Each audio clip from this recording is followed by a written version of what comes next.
찬송가 357장 부르겠습니다.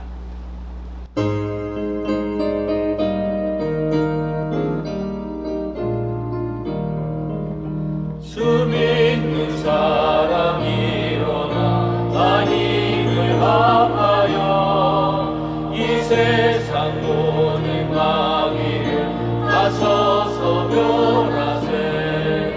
저 앞에 오는 적군을 다 싸워 이겨라. 주 예수 믿는 힘으로 온 세상이 이기네. 믿음이 이기네. 주 예수를 믿음이 온 세상이 이기네. 오늘 음악이 되유로 큰 죄에 빠지니 진리로 길을 피고서 열리도 들이세. 참 믿고 의지하면서 겁없이 나갈 때 주 예수 믿는 이름으로 온 세상이 이기네.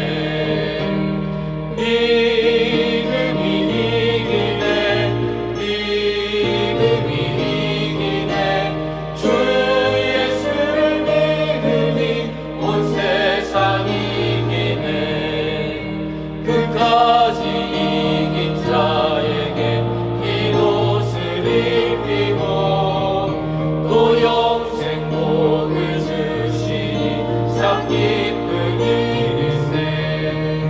이 어두운 세상 지나서 저 천성하도록 주 예수 믿는 이름으로 온 세상이 이기네.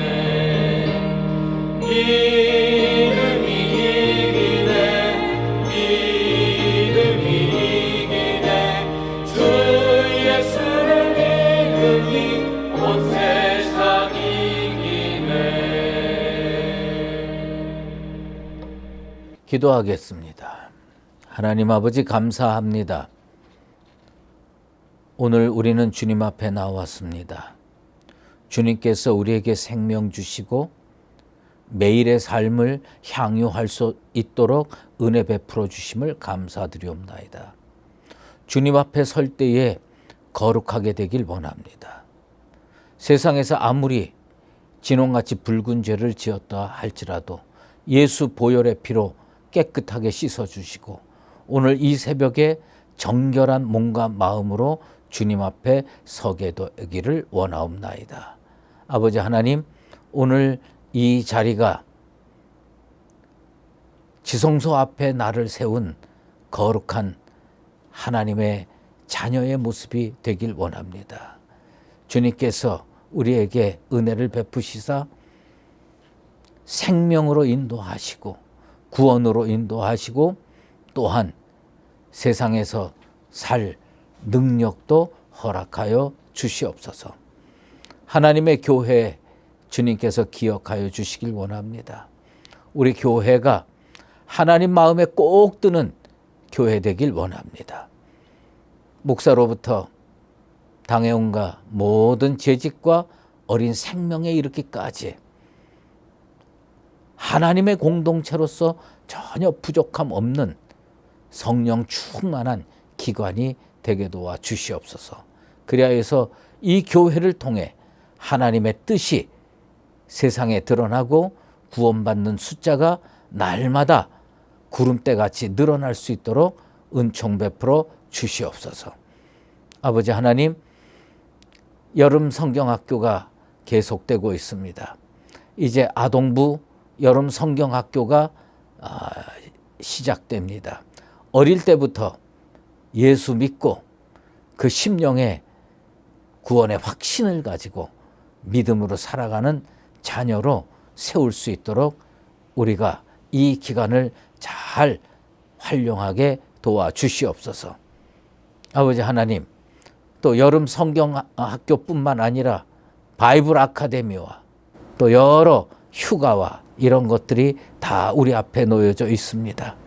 주님, 이것들을 다 주님 뜻 안에서 잘 이행해서 교회가 나날이 든든히 서갈 수 있도록 은혜 내려 주시옵소서.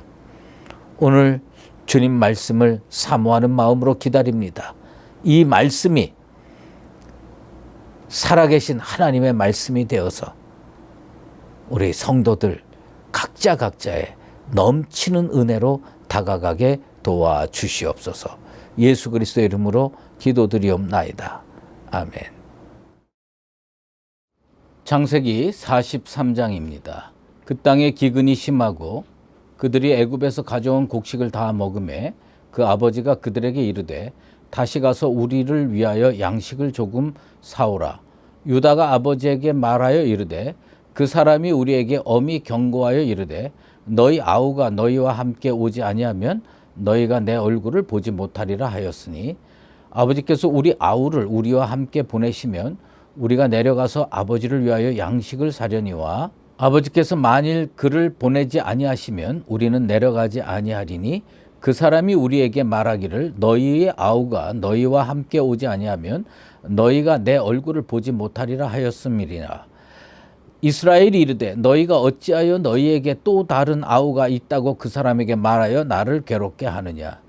그들이 이르되 그 사람이 우리와 우리 친족에 대하여 자세히 질문하여 이르기를 너희 아버지가 아직 살아 계시느냐.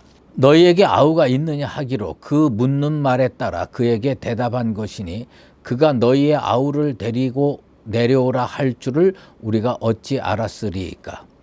유다가 그의 아버지 이스라엘에게 이르되 저 아이를 나와 함께 보내시면 우리가 곧 가리니 그러면 우리와 아버지와 우리 어린 아이들이 다 살고 죽지 아니하리이다. 내가 그를 위하여 담보가 되오리니 아버지께서 내 손에서 그를 찾으소서. 내가 만일 그를 아버지께 데려다가 아버지 앞에 두지 아니하면 내가 영원히 죄를 지리이다. 우리가 지체하지 아니하였더라면 벌써 2번 갔다 왔으리이다. 그들의 아버지 이스라엘이 그들에게 이르되 그러할진대 이렇게 하라. 너희는 이 땅의 아름다운 소산을 그릇에 담아 가지고 내려가서 그 사람에게 예물로 드릴지니 곧 유향 조금과 꿀 조금과 향품과 몰약과 유향나무 열매와 감 복숭아이니라. 너희 손에 갑절의 돈을 가지고 너희 자루 아귀의 도로 넣어져 있던 그 돈을 다시 가지고 가라. 혹 잘못이 있었을까 두렵도다. 내 아우도 데리고 떠나 다시 그 사람에게로 가라. 전능하신 하나님께서 그 사람 앞에서 너희에게 은혜를 베푸사 그 사람으로 너희 다른 형제와 베냐민을 돌려보내게 하시기를 원하노라. 내가 자식을 잃게 되면 이르리로다. 그 형제들이 예물을 마련하고 갑절의 돈을 자기들의 손에 가지고 베냐민을 데리고 애굽에 내려가서 요셉 앞에 서니라. 요셉은 베냐민이 그들과 함께 있음을 보고 자기의 청지기에게 이르되 이 사람들을 집으로 인도해 드리고 짐승을 잡고 준비하라. 이 사람들이 정오에 나와 함께 먹을 것이니라. 청지기가 요셉의 명대로 하여 그 사람들을 요셉의 집으로 인도하니 그 사람들이 요셉의 집으로 인도되매 두려워하여 이르되 전번에 우리 자루에 들어있던 돈의 일로 우리가 끌려드는도다. 이는 우리를 억류하고 달려들어 우리를 잡아 노예로 삼고 우리의 나귀를 빼앗으려 함이로다 하고 그들이 요셉의 집 청지기에게 가까이 나아가 그 집 문 앞에서 그에게 말하여 이르되 내 주여 우리가 전번에 내려와서 양식을 사가지고 여관에 이르러 자루를 풀어본즉 각 사람의 돈이 전에 그대로 자리 아기에 있기로 우리가 도로 가져왔고 양식 살 다른 돈도 우리가 가지고 내려왔나이다. 우리의 돈을 우리 자루에 넣은 자는 누구인지 우리가 알지 못하나이다. 그가 이르되 너희는 안심하라. 두려워하지 말라. 너희 하나님 너희 아버지의 하나님이 재물을 너희 자루에 넣어 너희에게 주신 것이니라. 너희 돈은 내가 이미 받았느니라 하고 시므온을 그들에게 이끌어내고 그들을 요셉의 집으로 인도하고 물을 주어 발을 씻게 하며 그들의 나귀에게 먹이를 주더라. 그들이 거기서 음식을 먹겠다 함을 들었으므로 예물을 정돈하고 요셉이 정오에 오기를 기다리더니 요셉이 집으로 오매 그들이 집으로 들어가서 예물을 그에게 드리고 땅에 엎드려 절하니 요셉이 그들의 안부를 물으며 이르되 너희 아버지 너희가 말하던 그 노인이 안녕하시냐 아직도 생존해 계시느냐. 그들이 대답하되 주의 종 우리 아버지가 평안하고 지금까지 생존하였나이다 하고 머리 숙여 절하더라. 요셉이 눈을 들어 자기 어머니의 아들 자기 동생 베냐민을 보고 이르되 너희가 내게 말하던 너희 작은 동생이 이 아이냐. 그가 또 이르되 소자여 하나님이 내게 은혜 베푸시기를 원하노라. 요셉이 아우를 사랑하는 마음이 복받쳐 급히 울 곳을 찾아 안방으로 들어가서 울고 얼굴을 씻고 나와서 그 정을 억제하고 음식을 차리라 하매 그들이 요셉에게 따로 차리고 그 형제들에게 따로 차리고 그와 함께 먹는 애굽 사람에게도 따로 차리니 애굽 사람은 히브리 사람과 같이 먹으면 부정을 입음이었더라. 그들이 요셉 앞에 앉되 그들의 나이에 따라 앉히게 되니 그들이 서로 이상히 여겼더라. 요셉이 자기 음식을 그들에게 주되 베냐민에게는 다른 사람보다 5배나 주매 그들이 마시며 요셉과 함께 즐거워하였더라. 아멘. 오늘은 창세기 43장 중에 14절로 15절 말씀을 토대로 갑절의 기도가 필요하다라는 제목으로 말씀 증거하도록 하겠습니다. 그 땅에 기근이 심하고 그들이 애굽에서 가져온 곡식을 다 먹음에라는 표현으로 1절 말씀이 시작되고 있습니다. 사실은 오늘 본문에 보면 야곱의 집에 또 다른 문제가 생깁니다. 기근이 심하니까 먹을 게 떨어집니다. 그래서 아버지 야곱은 자녀들에게 다시 애굽으로 가서 다시 요셉에게 가서 우리를 위하여 양식을 조금 사오라고 명령합니다. 쌀독에 쌀이 떨어져 가고 있습니다. 그런데 그동안에 왜 쌀독에 쌀이 떨어질 때까지 자녀를 보내지 못했느냐? 사랑하는 막내 아들 베냐민까지 애굽으로 보냈다가 요셉과 같은 사태가 날까 봐 야곱은 그렇게 하지 않았습니다. 그러나 세상을 살다 보면요, 직면하기 싫은 삶의 현실이 정말 저벅저벅 다가올 때가 있습니다. 굶주림의 문제를 해결하자니 사랑하는 자식을 잃을 것 같고, 사랑하는 자식을 끼고 살자니 굶주려 죽을 것 같고, 이러지도 못하고 저러지도 못하는 진퇴양난의 상황입니다. 그럼에도 불구하고요, 어찌하든지 사람은 먹고 살아야 됩니다. 하나님이 그렇게 만드셨어요.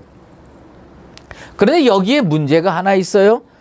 양식이 떨어졌는데 야곱은 어느 순간부터 자녀들에 대해서 피해 의식을 가지고 살게 되었습니다.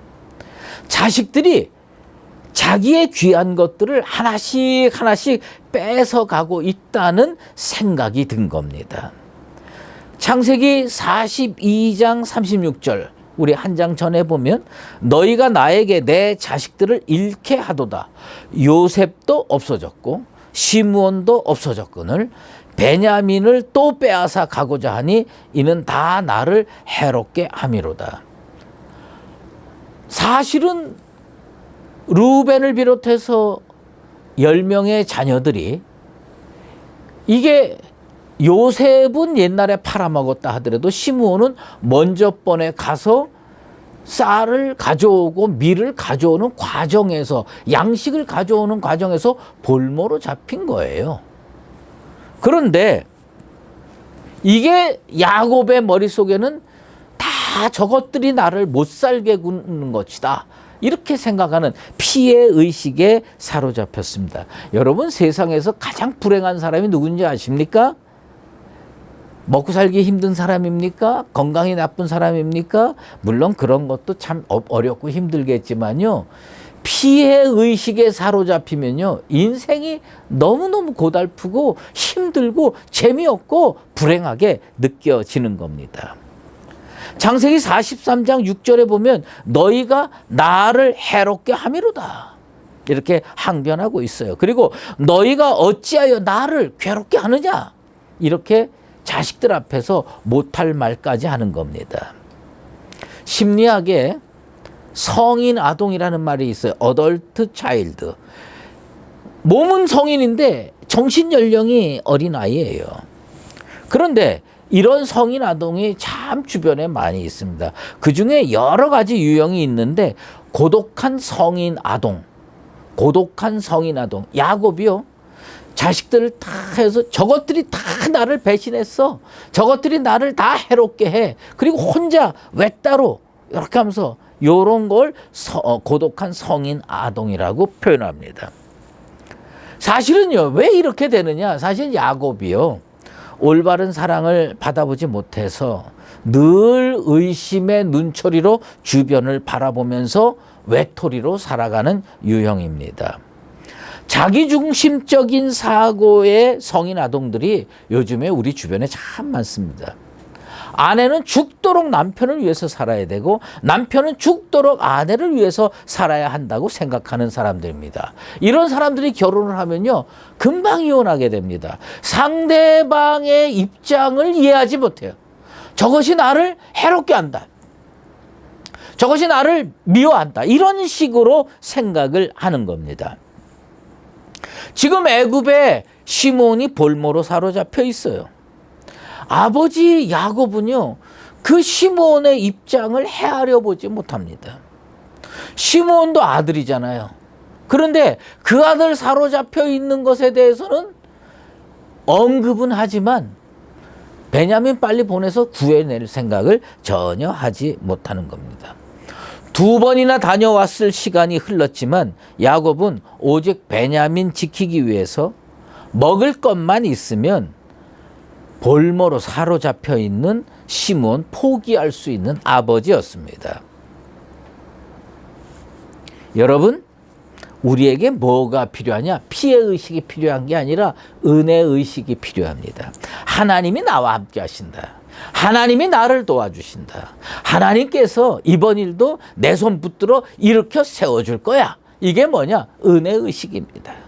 나는 우리 사랑하는 수의제일교회 성도들에게 은혜의식이 충만하게 되길 바랍니다. 믿음이 뭔지 아세요? 은혜의식 가지고 사는 게 믿음이에요. 하나님은 나를 도와주실 거야, 하나님은 나와 함께 하셔, 하나님은 내가 아무리 어렵게 있어도 내 손을 붙들어 일으켜 세워줄 거야. 요즘 우리가 시편 23편을 묵상하고 있잖아요, 주일에.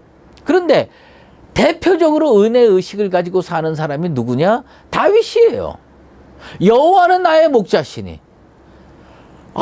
자기는 양인데 우리 하나님 선한 목자가 돼서 내 먹을 것도 해결해 주시고, 목마를 때 쉴 만한 물가로 인도해 주시고, 내가 사망의 음침한 골짜기로 다닐지라도 해를 받지 않을 것이다. 왜? 하나님이 나와 함께 하신다, 이렇게 생각하는 거예요. 사실 다윗이요, 인생이 편했던 건 아닙니다. 그런데 그 속에 은혜가 있으니 어려움을 이겨낼 수가 있어요. 왜? 하나님이 함께 하시기 때문에 아무리 어려워도 벌떡 일어날 수가 있습니다. 하나님께서 틀림없이 우리 수유제일교회 성도들을 붙들고 계시는 줄로 믿습니다. 이 은혜의식 가지고 살게 되기를 바랍니다. 이제 14절에 보면 이런 말씀이 나옵니다. 전능하신 하나님께서 그 사람 앞에서 너희에게 은혜를 베푸사 그 사람으로 너희 다른 형제와 베냐민을 돌려보내게 하시기를 원하노라. 내가 자식을 잃게 되면 이르리로다. 여러분, 저는요, 신앙을 두 가지로 봅니다. 신앙이 출발력 신앙이 있고요, 종착역 신앙이 있다고 봅니다. 여러분은 출발력 신앙입니까? 종착역 신앙입니까? 나는 우리 수유제일교회 성도들이요, 출발력 신앙이 되길 바랍니다. 어떤 문제가 생겼어요. 그때 처음부터 하나님과 동행하고 하나님과 의논하고 하나님께 응답받아서 처음부터 하나님과 같이 가면 이건 큰 축복의 인생이고요. 아무리 어려운 일이 있어도 쉽게 이겨낼 수가 있어요. 그런데 종착역 신앙은 어떤 거냐? 문제가 생기면 자기 능력으로 해결하려고 그래. 자기가 열심히 뭘 해요. 그러다가 언제 하나님 앞에 나오느냐? 일이 꼬여서 자기 능력으로 도저히 할 수 없을 때 그때 천부여 의지 없어서 손들고 옵니다. 이게 무슨 신학이냐? 종착역 신학입니다. 여러분, 아니 진작부터 하나님 앞에 엎드려서 기도하고 하나님 제가 어떻게 하는 게 좋겠습니까? 아니 쌀, 밀, 양식 이런 거 애굽에서 가져오는 그 순간부터 하나님 이거 한 2달 먹으면 끝납니다. 이거 어떻게 하면 좋습니까? 또 가야 됩니까? 아니면 기다리면 또 좋은 추수대가 옵니까? 하나님 앞에 질문하고 하나님과 동행하고 처음부터 하나님과 출발을 같이 했어야 돼요. 근데 언제까지 하느냐? 먹을 거 있을 때까지는 기도도 안 합니다. 그리고 쌀독에 쌀이 떨어져 가자. 양식통에 양식이 바닥이 나자. 그때야 이제 무슨 생각이냐? 베냐민 포기할 생각을 하는 겁니다. 내가 자식을 잃게 되면 이르리로다. 목구멍이 포도청이라 먹고 살려면 이건 자식도 포기해야 되는구나. 할 수 없다. 이렇게 되는 거예요. 여러분, 어떤 가난한 집에 5 자녀가 있는데 먹고 살기가 너무 힘들어서 그중에 한 자녀를 부잣집에 양자로 보내야 하는 그 이야기 기억하시죠? 그 부모가요, 아이고 첫째 아들은 장남이니까 못 보내고 둘째 아들은 어째서 못 보내고 셋째 아들은 어떻게 해서 막내까지 밤새도록 고민하다가 아이고 그래 우리 모두 굶어 죽자. 그리고 아무도 못 보냈어요. 그런데 이 야곱은요, 안 보내겠다 그러다가 먹고 살 게 없어지면 할 수 없지 뭐. 그리고 아들을 잃으면 잃는 거지. 그러면서 보내는 겁니다. 차라리 야곱이 가족들 모두 모아놓고 같이 통성으로 기도하고 우리 모두 차라리 굶어 죽자. 나는 내 아들 하나라도 포기할 수 없다. 그렇게 말했으면 어쩌면 베냐민이 스스로 나서서 아버지 제가 갔다 오겠습니다. 저를 보내주세요. 그랬으면 얼마나 좋겠어요. 그런데 그 베냐민 다 듣는 데서 뭐라고 얘기하냐?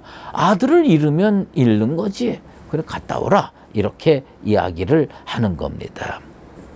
여러분, 그런데 오늘 그 성경에 보면 우리 성경에 번역이 안 된 부분이 있습니다. 만일 내가 아들을 빼앗겨야 한다면 빼앗길 것이다. 이렇게 표현되어 있지만 그 앞에 뭐냐면 내 입장을 밝히자면이라는 말이 쏙 빠져버렸어요. 우리 번역에. 원래 원어 성경에 보면 내 입장을 밝히자면. 그러니까 뭐냐면 야곱의 입장이 정확한 게 뭐냐? 배고프면 아들도 버릴 수 있다. 그 얘기예요. 그러니 베냐민이 그거 들었을 때 얼마나 섭섭했겠습니까? 야곱이 왜 이런 상황에까지 이르렀습니까? 뭐예요? 그는요, 자기 머리로 뭘 해보려고 그러는 거예요. 여러분, 우리로 머리로 생각하지 말자는 얘기가 아니에요. 우리가 하나님이 주신 지혜를 사용하지 말자 그 얘기가 아니에요. 출발력 신앙이 중요한 거예요.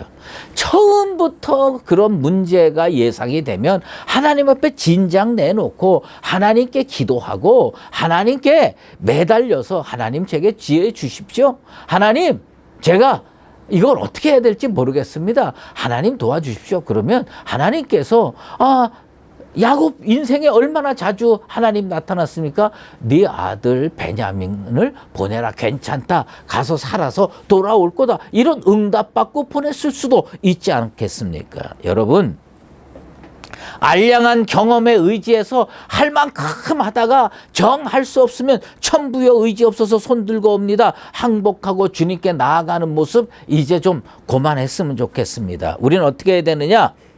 처음부터 하나님 어떻게 하면 좋겠습니까? 하나님께 내놓고 간구하고 의논하고 하나님 앞에 응답받아서 처음부터 끝까지 하나님과 동행할 수 있는 거룩한 인생들 되기를 바랍니다. 어쨌든 여러분, 이 출발력 신앙과 종착역 신앙의 차이점이 뭔지 아십니까? 처음부터 맡기는 거예요. 처음부터 맡기는 건 출발력 신앙이고 자기가 할 만큼 하다가 맡기는 건 종착역 신앙입니다. 저희 동네에 목욕탕이 있는데 저는 거의 가본 적이 없는데 그 목욕탕에 가면요, 요런 글귀가 있어요. 딱 글귀가 하나 쓰여져 있습니다. 뭔지 아십니까? 맡기지 않은 물건은 책임지지 않습니다. 주인 백. 이렇게 쓰여 있어요. 맡기지 않은 물건은 책임지지 않습니다. 주인 백. 그러니까 뭐냐면 이거 내 돈 저거 주인을 믿을 수 있나? 그리고 지갑을 자기 주머니에 넣었다가 어떤 사람이 내 열쇠를 주워가지고 쓱 해서 가져가도 주인은 책임 못 진다. 그게 그 말 아닙니까? 근데요, 어쩌면 천국에도 그렇게 써 있을 수도 있습니다. 처음부터 맡기지 않은 인생은 내가 책임지지 않는다. 하나님 백. 이렇게 써 있을 수 있어요. 하나님이요, 처음부터 맡기라는 거예요. 처음부터 의논하고 처음부터 기도하고 처음부터 응답받고 그래서 처음부터 동행하라는 거예요. 근데 야곱 어떻게 했습니까? 처음부터 안 했어요. 끝까지 자기가 할 만큼 하다가 정 안 되면 아이고 베냐민 죽어도 할 수 없는 거지 그리고 하나님이 알아서 해주시기 바랍니다 하고 마지막에 맡기는 거예요. 그 하나님이 진짜 야곱을 사랑하고 하나님께서 그 인생들을 사랑해서 해결해 주신 거지 처음부터 맡기지 않은 거 그거 하나님께서 책임 안 주실 수도 있는 겁니다. 여러분, 하나님은 어떤 분입니까? 광야에 길을 내시고요, 사막에 강을 내실 수 있는 분입니다. 내 눈으로 보면 불가능해 보이는 일도 하나님께서 하시면요, 사막에 길이 열립니다. 예? 광야에 물이 흐르는 강이 생깁니다. 이거 하나님의 전능하심입니다. 그러니까 하나님의 전능하심을 믿고 처음부터 하나님께 맡기고 하나님과 동행하는 나와 여러분 되시기를 바랍니다. 이제 15절에 이런 말씀이 있습니다. 그 형제들이 예물을 마련하고 갑절의 돈을 자기들의 손에 가지고 베냐민을 데리고 애굽에 가서 요셉 앞에 서니라. 우리는요, 이 말씀의 결론을 다 잘 알고 있습니다. 모든 게 다 해결되고 해피엔딩으로 끝났습니다. 하나님이 야곱의 가정을 사랑하시고 요셉을 사랑하시고 그 형제들에게 그 모든 문제 해결할 수 있도록 은혜로 풀어주셨으니 다행이지, 그렇지 않으면 어떻게 될 뻔합니까? 저는요, 이 15절의 가장 큰 문제가 뭐냐, 갑절의 돈을 자기들의 손에 가지고 갔습니다. 여러분, 저는요, 돈을 가지고 가지 말라 그 얘기가 아니에요. 갑절의 돈을 가지고 가기 전에 갑절의 기도를 하고 가는 수의제일교회 성도들 되길 바랍니다. 하나님 앞에 맡긴다는 거, 갑절로 기도하는 거예요. 난 우리 교회 문제도 저를 비롯해서 모든 성도들이 갑절로 기도하게 되길 바랍니다. 지금부터 갑절로 기도하는 거예요. 우리가요, 갑절로 헌금하기 전에, 우리가요, 갑절로 헌신하기 전에, 우리가요, 무슨 좋은 장소 찾아내기 전에, 우리의 능력으로 뭘 하기 전에 뭐부터 해야 되느냐? 갑절의 기도부터 해야 됩니다. 지금 이 가문이 하나님이 사랑으로 해결해 주셨으니 망정이지, 하나님의 평소의 흐름으로 보면 이 가정은 문제가 심각합니다. 뭐가 문제입니까? 갑절의 돈이면 다 해결됩니까? 아니에요. 갑절의 돈으로 하나도 해결 안 될 수가 있습니다. 그러나 무엇이 필요합니까? 갑절의 기도를 하면 하나님께서 갑절, 열갑절의 은혜를 주시게 될 줄로 믿습니다. 우리에게 필요한 건 갑절의 돈이 아닙니다. 갑절의 기도입니다. 갑절의 기도가 이루어지면 갑절의 은혜를 주시게 될 줄로 믿습니다. 사랑하는 수의제일교회 성도 여러분, 이 새벽에 꼭 깨우칠 것 있습니다. 내 인생에 문제가 없는 것이 아니라 문제가 있어도 갑절의 돈으로 해결하려고 하지 말고 갑절의 기도로 하나님 앞에 나가서 하나님께서 여러분들의 모든 것을 해결해 주시고 선한 길로 인도해 주시는 축복의 인생들 되시기를 예수 그리스도 이름으로 축원합니다. 기도하겠습니다. 하나님 아버지, 야곱의 가정에 기근이 심해서 먹을 것이 떨어져서 할 수 없이 베냐민과 나머지 형제를 또 보내야 했습니다. 우리가 살다 보면 이처럼 중차대한 문제가 얼마나 많이 벌어지고 생기는지 모릅니다. 그때마다 우리의 능력으로 해결하려고 하고 갑절의 돈을 끌어모아 해결하려고 하는 그런 자세를 내려놓게 되길 원합니다. 아버지 하나님 앞에서 먼저 갑절의 기도를 해서 하나님의 은혜가 갑절로 임하는 인생 되게 도와주시옵소서. 우리 하나님의 은혜가 임하면 갑절의 돈이 아니더라도 문제가 해결될 수 있으며 능력이 부족해도 충만한 가운데 이끌림 받을 수 있게 될 줄로 믿습니다. 우리 수의제일교회 모든 성도들이 갑절의 돈으로 세상 앞에 나가기 이전에 갑절의 기도로 하나님 앞에 은혜 받고 나갈 수 있는 축복의 인생들 다 되게 도와주시옵소서. 연하여 주기도문으로 기도하오니 하늘에 계신 우리 아버지, 아버지의 이름을 거룩하게 하시며 아버지의 나라가 오게 하시며 아버지의 뜻이 하늘에서와 같이 땅에서도 이루어지게 하소서. 오늘 우리에게 일용할 양식을 주시고 우리가 우리에게 잘못한 사람을 용서하여 준 것 같이 우리의 죄를 용서하여 주시고 우리를 시험에 빠지지 않게 하시고 악에서 구하소서. 나라와 권능과 영광이 영원히 아버지의 것입니다. 아멘.